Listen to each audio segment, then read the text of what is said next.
Hola hermanos, buenos días. Es un gusto poder saludarles, aunque sea a distancia y digitalmente.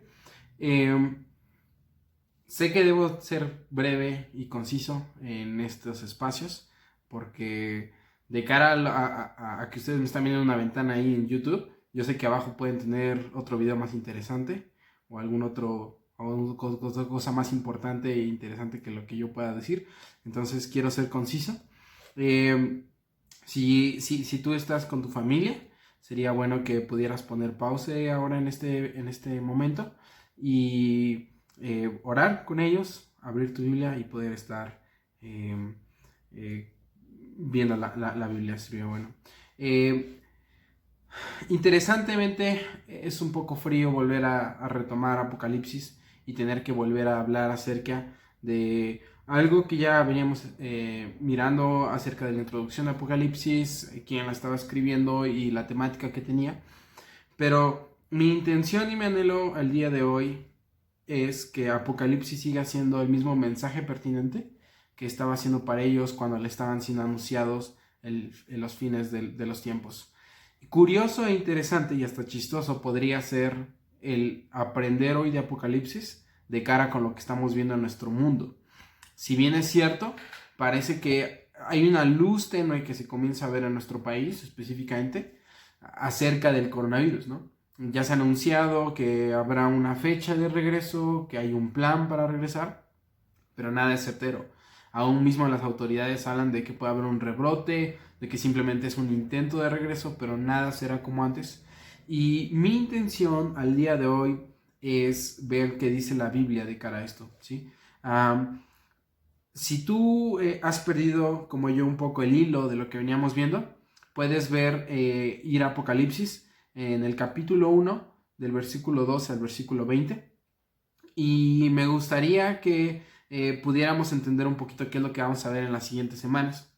Eh, Dividimos definitivamente en dos secciones, una por cuestión de tiempo y otra para que fuera un poco más entendible este tema. Dividimos esta sección en dos partes. Vamos a ver el día de hoy el Hijo del Hombre, que va a ser del versículo 12 al 16 del capítulo 1. Y vamos a ver una segunda parte en las siguientes semanas, del versículo 18 al 20. Um, Solo para que tengas un mapa general y si tú eres de las personas que te gusta tomar nota, vamos a ver del versículo 12 al 16 acerca de Jesús como el Hijo del Hombre. Un poquito de las características que va a hablar Juan de cara a lo que Jesús se describe y cómo lo vio en ese momento. La segunda parte que vamos a ver el día de hoy es lo que dice quién tiene poder para crear y destruir, ¿sí? Entonces, eso solamente será el versículo 17.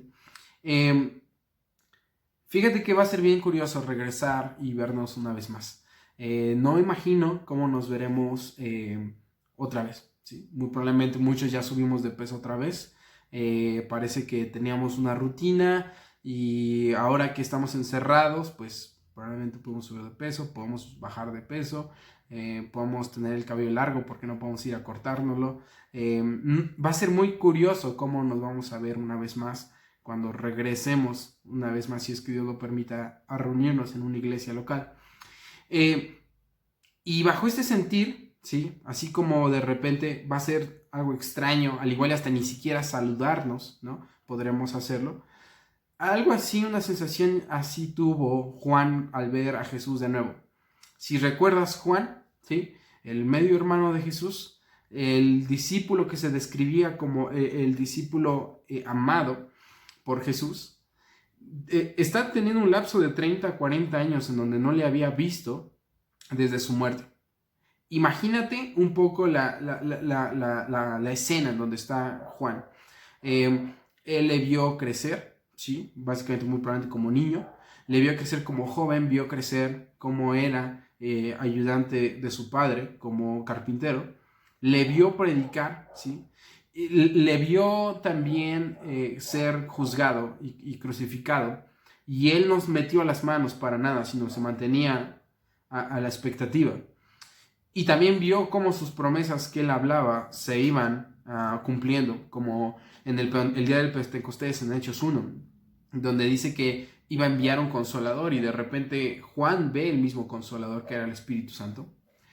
Y entonces reencontrarlo 30 años después a Jesús, imagínate cómo habrá sido, ¿sí? Específicamente, si tú vas a la Biblia y si me acompañas, ahí en la sección de Apocalipsis 1, lo voy a leer en una versión NTV, en una traducción viviente, para que pueda ser un poco más comprensible. En Apocalipsis 1, específicamente en el versículo 12 que te había mencionado, dice: cuando me di vuelta para ver quién me hablaba, recuerdas que hace bastantes domingos hablábamos acerca de que dice que escuchó Juan una voz como de trueno, ¿sí? Y volteó y vio que era el yo soy, ¿sí? Vio que de repente alguien le dijo: escribe un libro, que más cercano a nuestros lenguajes era escribe un pergamino.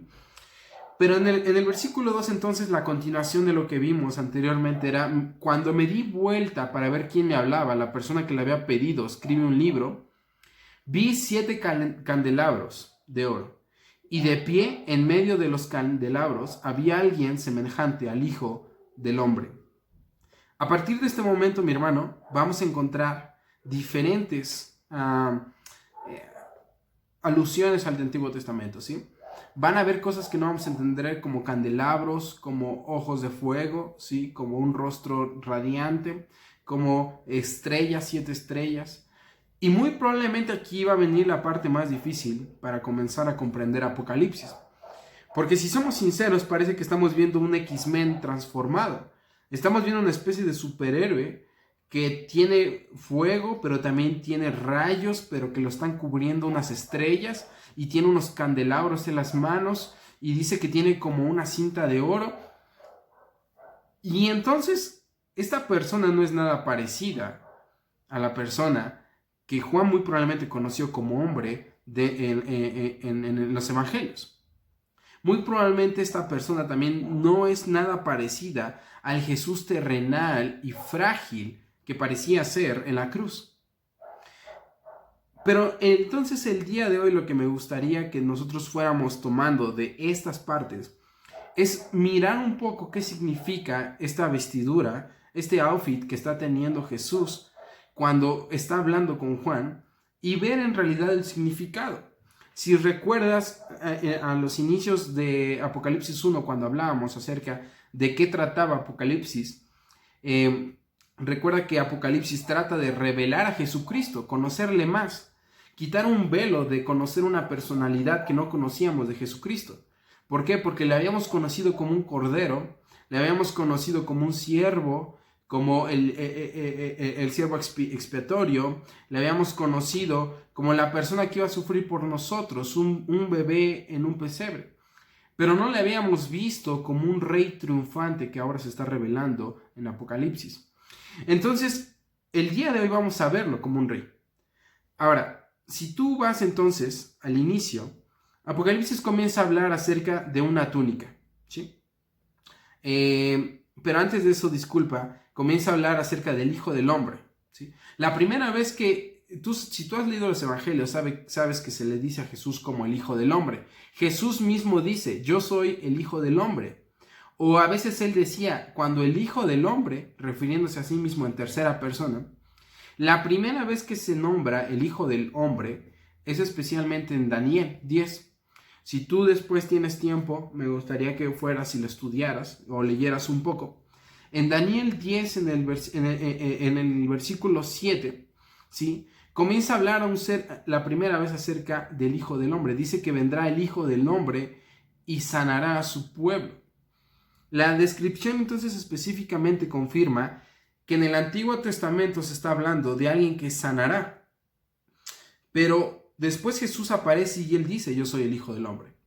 Básicamente entonces él se está proclamando como el sanador de esta tierra. Y es que él era un hombre, Jesús se estaba proclamando un hombre no como cualquiera, ¿sí? Sino que aún el Hijo del Hombre, ¿sí? Dentro de los rabínicos hebreos y arameos, el Hijo del Hombre era un hombre bastante especial en su contexto, dado que para ellos era como muy nacionalista, era como muy, en un sentido muy militar, ¿sí? Era un aspecto de decir, él era como el Mesías, la persona que va a venir y luchar y a sanar nuestra tierra, la va a liberar. Y entonces para el judío, el Hijo del Hombre, era importante. Ahora recuerda, Juan, él sí es un judío, ¿sí? Entonces tiene que hablarle como judío. Y esto lo aprendíamos en algunas otras cartas que veíamos anteriormente, como a Pablo, que se le revela bajo otro nombre. A Timoteo, Pablo le intenta hablar de otra forma porque también era griego, y en diferentes partes de la Biblia Jesús se presenta o se intenta hablar de él de diferentes formas. La segunda parte que me gustaría que tuvieras en cuenta es que habla acerca de una túnica. Dice entonces en los posteriores versículos que traía una túnica larga hasta los pies, con una banda de oro que le cruzaba el pecho. Ahora, si tú has leído una vez más el Antiguo Testamento, y si no, no te preocupes, específicamente en Éxodo, ¿sí? Cuando está saliendo y cuando Dios está creando un nuevo pueblo, bajo una nueva identidad, bajo una nueva sociedad, no solamente le está dando un nuevo nombre, sino que les está dando nuevas costumbres, les está dando nuevas vestimentas. Y había una vestimenta particular para una persona especial, que era el sumo sacerdote. ¿Lo recuerdas? El sumo sacerdote era la persona que era como el jefe de todos los sacerdotes que hacían ofrendas para poder perdonar los pecados ante Dios de las personas que habían sido liberadas. Y entonces este sumo sacerdote lo que hacía era presentar una ofrenda especial cada año para el perdón de los pecados generales de todo el pueblo, y tenía una vigencia por un año. Y eso tú y yo ya sabemos que Jesús fue el sumo sacerdote. Pero ahora físicamente y ante los ojos de Juan se está vistiendo como el sumo sacerdote. Ahora, el sumo sacerdote no tenía una banda de oro, interesantemente. Sí tenía una banda, pero y tampoco era específicamente sobre el pecho, sino que tenía una banda que le cruzaba por la cinturilla, por el ombligo, pero no la tenía bajo el pecho, ¿sí? Cuando viene entonces la cultura grecorromana, ¿sí? Cuando viene toda esta nueva cultura que llega a obtener y a conquistar la mayor parte de los judíos, ellos sí utilizaban bandas cruzadas por el pecho, ¿sí? Pero nadie de ellos utilizaba una banda de oro, ¿sí? Interesantemente, la primera persona registrada en la Biblia que utiliza una banda de oro en el pecho es Jesús. Y esto muy probablemente tú sabes por qué. Interesantemente, como hemos hablado anteriormente, una de las cosas de las cuales Jesús sí se despojó cuando vino a ser hombre fue de sus riquezas. Él dejó sus riquezas, ¿sí? Para venir a ser un pobre humano, ¿sí? Hijo de un carpintero aquí en la tierra. Pero ahora, en la visión que está teniendo Juan, ahora lo está viendo como alguien que tiene riquezas. Alguien que posee la suficiente dinero como para poder portar el oro mismo en sus vestimentas. Más adelante en el siguiente versículo entonces dicen, entonces el ángel dijo a los otros que estaban allí, quítenle esa ropa sucia. Luego se volvió hacia Jesúa y le dijo, ¿ya ves? He quitado tus pecados y ahora te voy a dar una ropa nueva y fina. Y esto se lo dice a Juan. Interesantemente, lo que está haciendo es una conversación muy metafórica, ¿te das cuenta? A Juan le está quitando una ropa sucia, pero esa ropa sucia, según Jesús dice, he quitado tus pecados. No solamente es un tema de una vestimenta. Ahora, tú recuerdas que hay muchos versículos en el Nuevo Testamento que hablan acerca de nuevas vestiduras, ¿sí? Una de ellas es la armadura de Dios, ¿sí? La armadura de la Biblia. Linos finos, ¿sí? También se habla de cara en el Antiguo Testamento con David. Y entonces lo que está intentando hacer es decir de una forma, Jesús había dicho, lo que Jesús había hecho, ¿sí? Él estaba rectificando su sacrificio, estaba rectificando sus hechos aquí en la tierra, y estaba aún rectificando que lo que él tenía, lo que él había hecho en la cruz tenía vigencia, ¿sí? Y esto tiene que ver con enseñanzas que tú y yo ya hemos visto en anteriores ocasiones. Recuerda, Dios nos está salvando constantemente de algo, ¿sí? Ayer nos ha salvado de algo, hoy nos está salvando algo. Y la salvación, entonces, más que un solo momento en nuestra vida, es una constante y algo progresivo en nuestra vida, ¿sí? Y una segunda cosa por seguir después en los siguientes versículos, dice: la cabeza y el cabello eran blancos como la lana, tan blancos como la nieve. Y es interesante porque igual en Daniel 7:9 es la primera referencia que comienza a hablar de un anciano de días, ¿sí? Un anciano, ¿sí? Como una figura ilustrativa, pues tiene arrugas, puede tener una mala pronunciación en su caminar, también pues puede tener barba, pero específicamente lo que está hablando es el cabello deteriorado, ¿sí? Por los años. Y específicamente se está refiriendo al anciano de días, ¿sí? A la persona eterna que antes de la creación ya estaba destinada a venir y salvarnos. Entonces, una vez más, solamente lo que está pasando aquí en Apocalipsis es describir las enseñanzas que tú y yo ya conocemos acerca de quién es Jesús y sus características. Recuerda que también hablábamos acerca de que Jesús ha sido siempre el intermediario entre Dios y los hombres desde antes de la creación, ¿sí? Elías lo dice: nadie ha visto al Padre, nadie conoce al Padre. El mismo Jesús lo recalca en los evangelios: nadie conoce al Padre, pero pueden conocerlo a través de mí. Si me ven a mí, pueden ver al Padre. Y en ese aspecto, entonces, en una forma metafórica, Jesús estaba trabajando y procesando el plan redentor desde antes de que nosotros fuéramos creados, para que hasta el momento de Apocalipsis se viera el fruto de su redención. Solamente me gustaría puntualizar entonces el versículo de Daniel que dice en el capítulo 7, versículo 9: observé mientras colocaban unos tronos en su lugar, y el anciano se sentó a juzgar. Su ropa era blanca como la nieve, su cabello se parecía a la lana más pura, ¿sí? En Daniel 7:9 entonces están utilizando las mismas palabras que en Apocalipsis, ¿sí? Entonces no hay duda de que los profetas mayores, los profetas menores, están apuntando y hablando del Jesús mismo. Más adelante entonces, en el siguiente versículo dice: y los ojos eran como llamas de fuego. Y esta es una de las cosas más interesantes, porque si tú escribes en Google o en un navegador de internet, si tú pones Jesús en Apocalipsis 1, imagen de Jesús en Apocalipsis 1, te va a aparecer un sujeto terrible, ¿sí? Vas a encontrar un sujeto que tiene unos ojos rojos con llamas, ¿sí? Vas a encontrar que tiene un pelo blanco, las cejas blancas, ¿sí? Toda la vestimenta radiante, ¿sí? Es una cosa bastante tenebrosa. Pero, una vez más, recuerda, no estamos hablando de figuras literarias.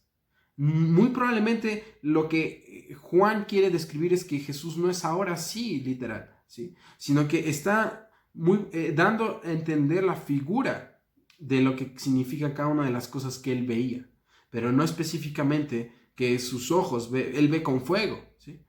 Pero piensa un poquito en lo que dice Primera de Corintios 13, 1. Dice que nuestras obras tendrán que pasar por fuego, ¿sí?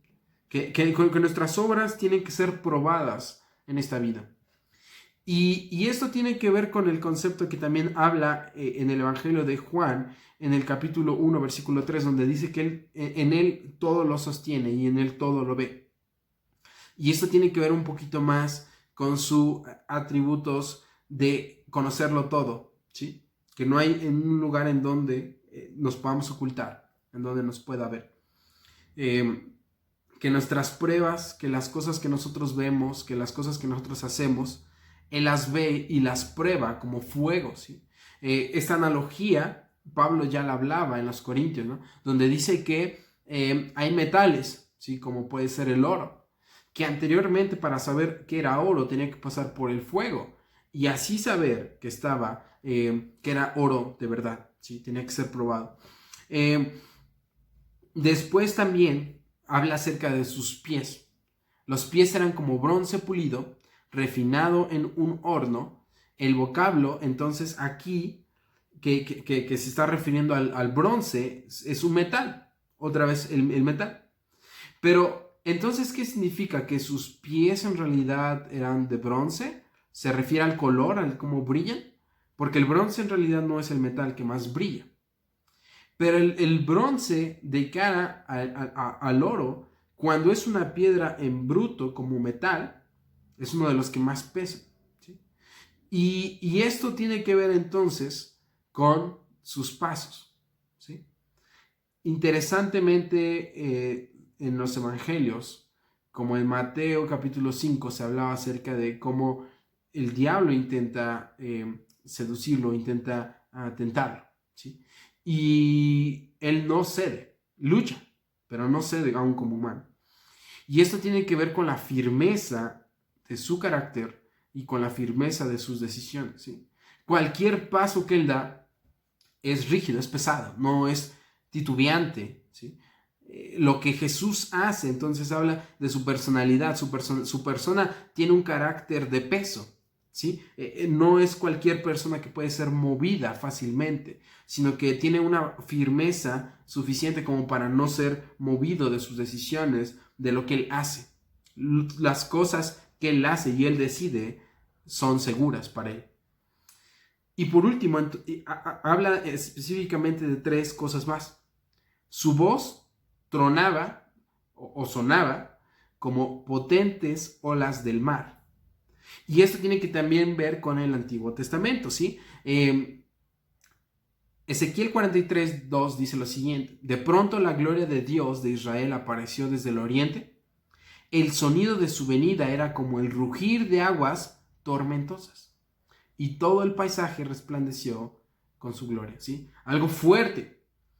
Y ahora, no porque aquí diga que se escucha como olas de mar, no significa que cuando Dios habla, pues tienes que se escucha como el mar de fondo, sino que a lo que va esto es que es muy amplio su voz. Y eso tiene que ver también con lo que decía David como salmista, ¿sí? Que del oriente hasta el este, su voz se hace oída. Y en ese aspecto significa que lo que él dice es muy amplio, ¿sí?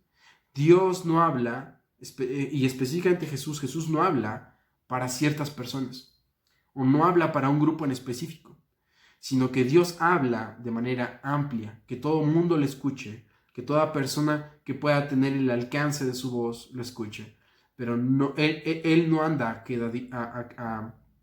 a palabras que son pequeñas y silenciosas, susurradas, ¿no? Y me gustaría que aquí tomaras nota y que aquí pusiéramos un énfasis, ¿sí? Porque hasta ahorita, el Jesús que se nos ha presentado en el primer capítulo de Apocalipsis es un Jesús que se está haciendo visible a diestra y siniestra, ¿sí?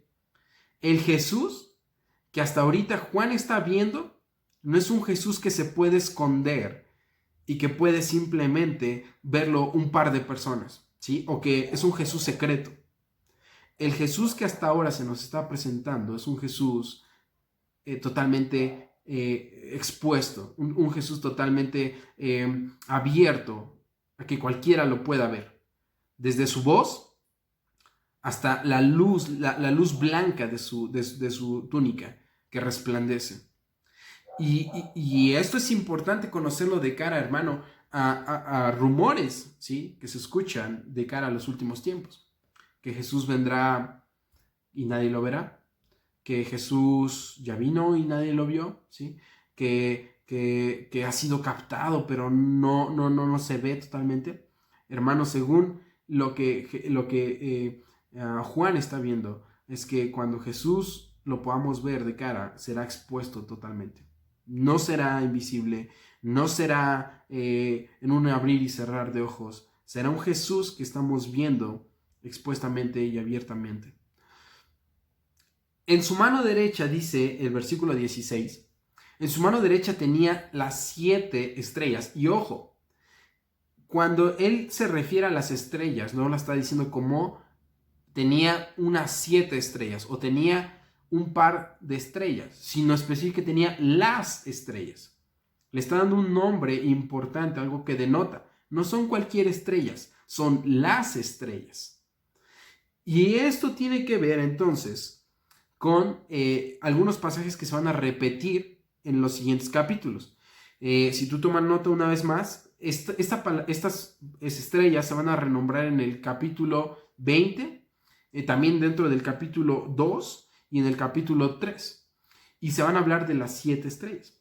Ahora, ¿qué significa entonces las estrellas? ¿Sí? Bueno, especialmente lo vamos a ver en el Evangelio de Juan, pero está comunicando un cuidado personal porque dice que las tiene en su mano, ¿sí? Y en su mano derecha, ¿sí? Generalmente hay más diestros que zurdos. Y generalmente los diestros pues hacen los labores más pesados con la diestra que con la zurda. Sí, en realidad tenemos hasta cierto punto más fuerza en la mano derecha que en la izquierda, aquellos que somos diestros. Y ese es el sentido. La mano derecha es importante, ¿sí? La mano derecha es importante para poder tener o hacer acciones importantes. Y en esa mano importante, él está teniendo 7 estrellas, ¿sí? ¿Quiénes son esas 7 estrellas? ¿O qué significan las 7 estrellas?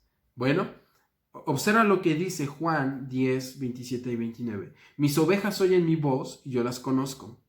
Y me siguen, y yo les doy vida eterna y permanecerán y no perecerán jamás. Ni nadie las arrebatará de mi mano. Mi Padre que me las dio es mayor que todos, y nadie las puede arrebatar de la mano de mi Padre. Y con esto, hermano, como te dije, busco ser lo bastante rápido y concreto posible. ¿Quiénes son las estrellas? Interesantemente, Jesús nos dio un spoiler, nos habló de esto en el Evangelio de Juan. Nadie las arrebatará de mi mano. ¿Quiénes? Mis ovejas. Y lo repite 2 veces dentro de esos versículos. En el primero 27, ni nadie las arrebatará de mi mano. Y en el versículo 29, nadie las puede arrebatar de la mano de mi Padre. ¿Sí? Hay una doble seguridad para estas ovejas. Nadie las arrebatará de mi mano. Nadie las puede arrebatar de las manos de mi Padre. Doble seguridad para estas ovejas. Hay un doble candado encima que las está protegiendo. Ahora, ¿recuerdas entonces cuando habla de Juan acerca de las ovejas? Y específicamente aquí los fariseos están hablando con Jesús acerca del verdadero pueblo de Dios. ¿Por qué Jesús estaba viendo a los pobres? ¿Por qué Jesús estaba viendo a las viudas? ¿Por qué Jesús estaba viendo a aquellas personas que tenían lepra, que eran adúlteras, que tenían algún pecado, que eran mal vistos, que tenían alguna enfermedad? Y Jesús dice esto: mis ovejas oyen mi voz y yo las conozco. Y para ir finalizando entonces con esto, observa lo que continúa después del versículo 16 en Apocalipsis. Y una espada aguda de doble filo salía de su boca. Y una espada aguda de doble filo que salía de su boca. ¿Te acuerdas que ya hemos escuchado esto de la espada de doble filo? Que es más penetrante que cualquier arma, que llega y te penetra hasta lo más interior, hasta partirte. La palabra de Dios, bueno, de Jesús específicamente, su boca, lo que él dice, es más cortante que cualquier espada de 2 filos. Entonces, literalmente, aquí se aplica decir que la palabra de Dios es más poderosa que una espada de 2 filos. pero esa palabra de Dios ha sido encarnada, que es Jesús. Y Jesús tiene esa espada de dos filos en él y por eso la demuestra, dice, en su boca. ¿Recuerdas cuando él dice que el evangelio es poder de lo alto? Específicamente en Hebreos, el autor de Hebreos lo demuestra de una mejor manera, en Hebreos 4, del 2 a 3. Dice que penetra el alma y el espíritu, entran las articulaciones y la médula del hueso, deja al descubierto nuestros pensamientos y deseos más íntimos. No hay nada en toda la creación que esté oculto a Dios. Todo está desnudo y expuesto ante sus ojos, y es a Él a quien rendimos cuentas. Últimas dos características entonces para hablar acerca de lo que vamos a desglosar el día de hoy acerca de Jesús. Pues la palabra de Dios ya la vimos, que es su lengua. Su cara es semejante al brillo del sol cuando brilla en todo su esplendor, apuntando atributos que nadie conoce. Interesantemente, cuando tú sales y el sol está en su máximo esplendor y está que quema, ¿sí? No hay nada que lo pueda parar, ¿sí? Tú puedes poner una mano e intentar taparla, pero siempre hay destellos que están brotando, ¿sí? Y esto tiene que ver con su autenticidad, su tema único de Jesús. Él es único, ¿sí? Y tiene que ver con un poco acerca de su sabiduría y justicia, ¿sí? Daniel 12 lo dice de mejor manera. Los sabios resplandecen tan brillantes como el cielo, y quienes conducen a muchos a la justicia brillarán como estrellas para siempre. Y esto me encanta porque nos dio luz a las estrellas que él tiene en su mano. ¿Recuerdas? Que él tenía en su mano derecha 7 estrellas. Bueno, Daniel lo resuelve porque dice: los sabios resplandecen tan brillantes como el cielo, quienes conducen a muchos a la justicia y brillan como estrellas para siempre.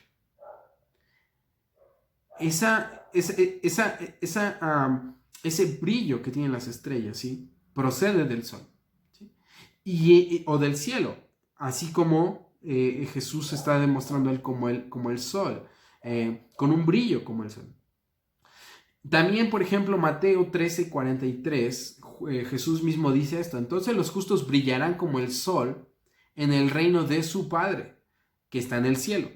Todo el que tenga oídos para oír, que escuche y que entienda. Claramente tiene implicaciones teológicas muy fuertes lo que dijo Jesús en Mateo 13, porque está haciendo eco hasta Apocalipsis. Las palabras que Jesús dijo entonces en los evangelios, por eso Jesús dice: todo el que tenga oídos para oír, porque sabía que iba a ser eco en Apocalipsis 1.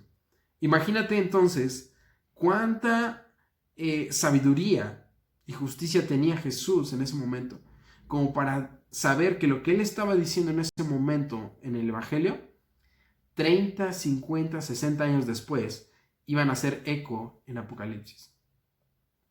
También, por ejemplo, piensa en esto, en el Salmo 7:9, de cara a David, quien hablaba acerca del Mesías, del rey que iba a venir. Salmo 7:9 dice así: acaba con la maldad de los perversos, ¿quién? Dios, y defiende al justo. Pues tú miras lo más profundo de la mente y del corazón, oh Dios justo. ¿Recuerdas los ojos de Jesús? Que son como fuego, que Él puede ver cualquier cosa porque las prueba, porque de cara a decir esto es bueno porque resiste el fuego, pero esto no porque se deshace. Bueno, Él dice: tú miras lo profundo de la mente y el corazón, así como la misma espada también, ¿sí?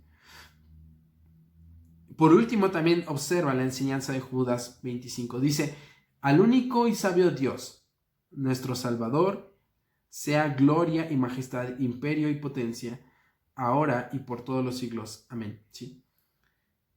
Menciono Judas 25 porque la mayoría de las cartas en el Antiguo Testamento para las iglesias constantemente están diciendo: al único y sabio Dios sea la gloria por los siglos de los siglos, majestad, imperio, potencia y honra, ¿sí? Porque están entendiendo la persona que ahora se ha convertido Jesús. Ahora, Con esto me gustaría cerrar y me gustaría que pensaras en todo esto, porque ¿de qué me sirve a mí conocer a este Jesús? ¿De qué me sirve saber entonces tantos versículos que hablan acerca de Jesús? Que Él es poderoso, que Él estaba desde antes de la creación, que Él es justo, que Él es sabio, que sus palabras tienen poder, que Él tiene toda la riqueza del mundo. ¿De qué me sirve entonces entender bajo estos tiempos de COVID todo esto? Bueno, ¿por qué Jesús se le está presentando a Juan de esta forma? Porque Jesús ahora ha sido transformado a un punto tal que brilla como el sol y que nuestras ropas las está volviendo blancas y nos las está renovando por unas nuevas. ¿Sí? A todo esto que está sucediendo hoy en día de cara al COVID, de cara a las crisis económicas, Jesús hoy se nos presenta en Apocalipsis como un Dios, como un rey poderoso, ¿sí? Lleno de atributos, lleno de diferentes promesas, ¿sí? A un Dios que es justo, ¿sí? Que puede verlo todo, que tiene el dominio y poder sobre todo. Pero ante todo esto, hermano, lo que más Jesús repetía a sus discípulos cuando se les aparecía por primera vez era una apariencia diferente, ¿sí? Cuando Jesús se le aparece a Moisés, cuando a Jesús se le aparece a Abraham, cuando se le aparece a Elías, y ahora presentándole a Juan, muy probablemente ellos podían tener temor, ¿sí? Abraham tenía temor, Moisés tenía temor, muchos de los profetas tenían temores, Jonás vemos huyendo de él por el temor de un Dios viviente. Pero la constante que Jesús está mostrando ante ellos y la misma respuesta que sigue apareciendo a ellos es: no tengas miedo. ¿Sí? No tengas miedo. Y hermano, entonces, esta es la respuesta a la pregunta para nosotros hoy en día ¿de qué me sirve ver a un Dios fuerte como nos los está presentando Apocalipsis? Que la respuesta al encontrarse con nosotros sigue siendo la misma: no tengas miedo. Y con esto cierro, y esto es mi ánimo al día de hoy que me gustaría transmitirte, ¿sí?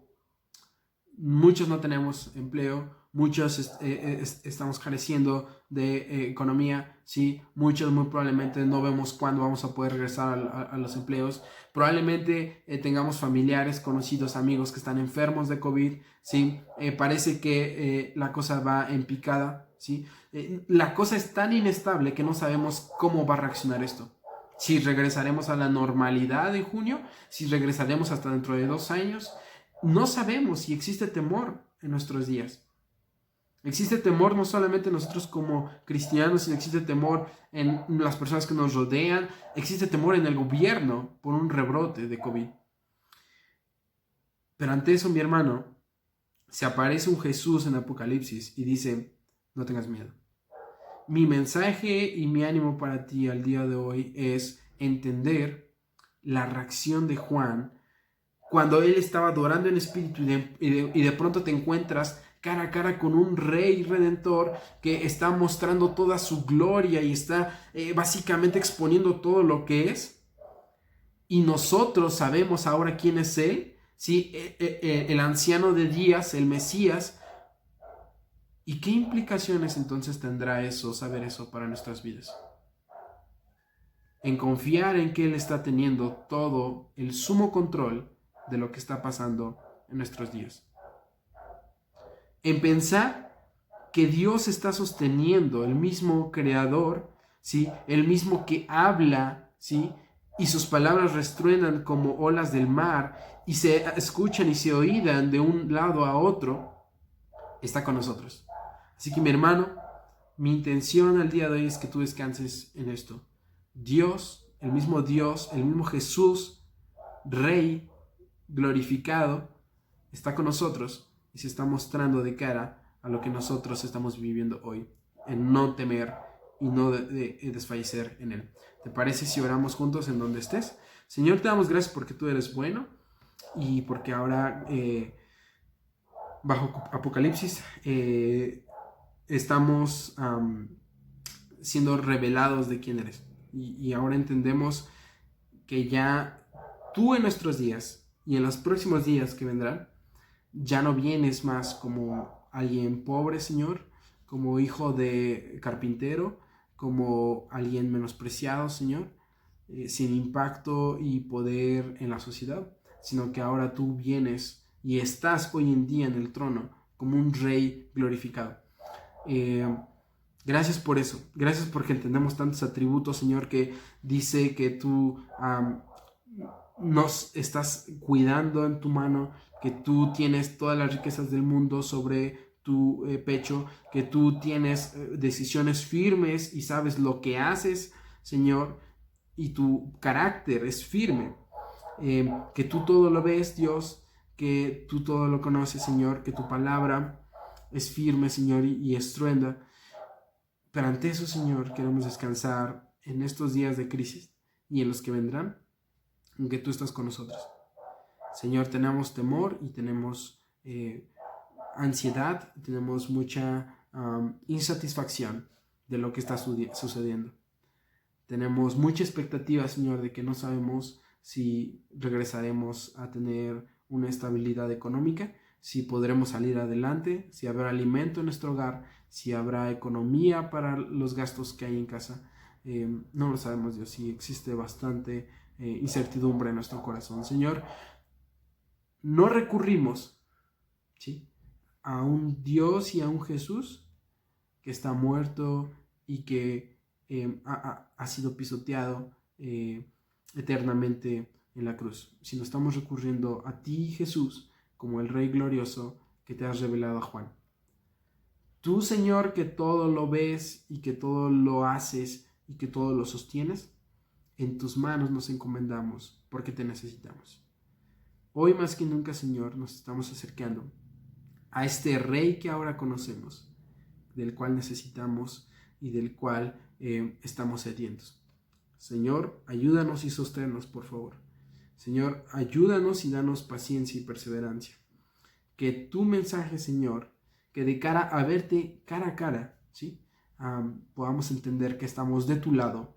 Y como Romanos diría, si estamos de tu lado, ¿quién estará en contra de nosotros? Señor, te damos gracias porque tú sigues bueno y aún en estos momentos tú es cuando más te glorificas en nuestras vidas. Así que, Señor, te ruego en especial por labranza, cada una de las personas que puedan estar de esta iglesia padeciendo y sufriendo. Señor, antes que nada, revélateles como ese Rey que hoy aprendimos. Señor, que esta persona de Jesús pueda estar presente en sus vidas como una ancla, Señor, en cada una de sus decisiones. Que pueda estar firme, Señor, en sus vidas. Que pueda estar presente, Señor, en sus abatimientos de corazón, Señor, en su incertidumbre. Dios, ruego por labranza y por esta crisis. Sé con ellos y sé con nosotros. Te doy gracias. En tu nombre oramos a través del nombre del Rey y del Jesús Redentor y glorificado que ahora eres. Amén. Hermano, un saludo y un abrazo. Espero que puedan seguir esforzándose por estar en contacto con nosotros y les deseo un buen día, buen domingo.